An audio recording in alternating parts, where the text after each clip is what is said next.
ဒီနေ့တော့ဒူဘိုင်းလေကြောင်းပြပွဲမှာအိန္ဒိယတိုက်လေရင်ပြတ်ကျခဲ့တဲ့ကိစ္စကိုအချင်းချုပ်ကြည့်လိုက်ကြအောင်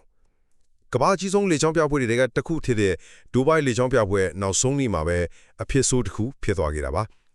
လူတွေအများရဲ့မျက်စိရှေ့မှာပဲအိန္ဒိယတိုက်လေရင်တစ်စင်းတရုတ်ပြပြန်တန်းရင်ပြတ်ကျသွားပြီးလီယမှုသေဆုံးခဲ့ရပါတယ်ပထမဆုံးအနေနဲ့ပြတ်ကျသွားတဲ့လီရင်ကအိန္ဒိယနိုင်ငံလို့တေချတ်တိုက်လေရင်ဖိနေတာပါပဲ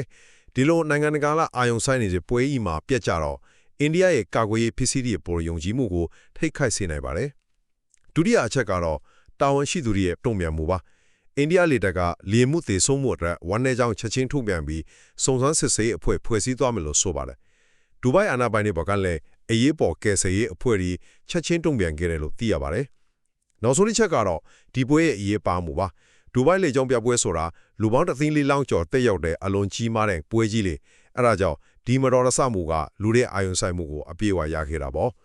အချုပ်ပြောရရင်လားခဏတဲ့လေကြောင်းပြပွဲကြီးဟာလေမှုတို့ရဲ့အသက်ဆုံးရှုံးမှုနဲ့ဝမ်းနည်းဖွယ်အဆုံးသတ်ခဲ့ပြီးအကြောင်းအင်းကိုတော့တရားဝင်စုံစမ်းစစ်ဆေးနေစေဖြစ်ပါတယ်